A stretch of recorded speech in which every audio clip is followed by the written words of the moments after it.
Well, the reports out of Aleppo, Syria are incredible. The suffering, the humanitarian crisis. But if that's true, and I know this video is hard to see, but why are these people in Aleppo celebrating in the streets? Just listen to what they're doing. See, watch just about any media report, and you know that Syrian President Bashar al-Assad is waging war on his own people. At least that's what you're being told. But is that the truth? 3 facts that you're not hearing about Aleppo in this reality check that you won't see anywhere else. Well, if you listen to most media reports about Aleppo, you're going to hear that Syrian President Bashar al-Assad, with the help of the Russians, is laying siege to his own city of Aleppo and committing genocide against his own people. But there is a lot of evidence that you're not getting the full story.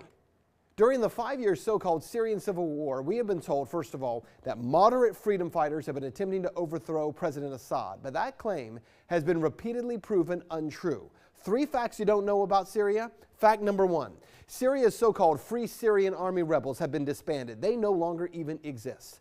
The U.S. actually trained moderate rebels in Syria, but according to the Pentagon, those moderates gave all their U.S.-provided weapons to al-Qaeda in Syria, known as al-Nusra Front.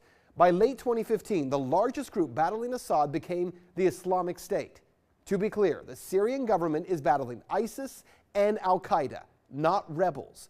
Those are provable facts and admitted by our own government, and yet for some reason most media refuses to even mention the names ISIS or al-Qaeda when talking about Aleppo, and instead only refer to these fighters as rebels. So what's actually happening in Aleppo? Well, in 2012, Aleppo, which is Syria's largest city, was taken by al-Nusra and FSA fighters. In September of this year, Assad and the Syrian Arab Army, the actual Syrian army, with the help of the Russians, began a military campaign to take back eastern Aleppo, which is controlled by terror groups. On Sunday, buses were sent into eastern Aleppo to evacuate civilians by the Syrian government. But al-Nusra fighters set fire to those buses. Why? Because al-Nusra and ISIS are reportedly trying to block the evacuation of civilians from eastern Aleppo as they use those civilians for cover. Fact number 2, there is not an attack on civilians being conducted by the Syrian government. Rescuers claim that hospitals in eastern Aleppo have been the primary target of the bombardment since this campaign for the eastern part of Aleppo began. It sounds horrific.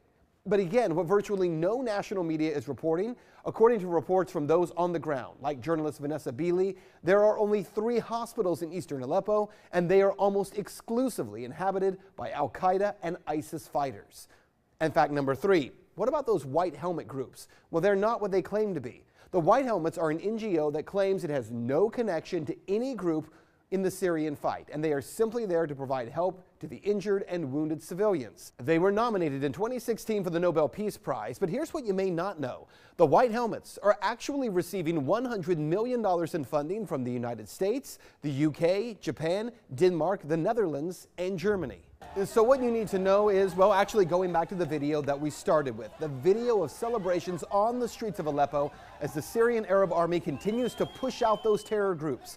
This video from journalist Lizzie Phelan, again on the ground in Syria. So where is this kind of video in our national newscasts?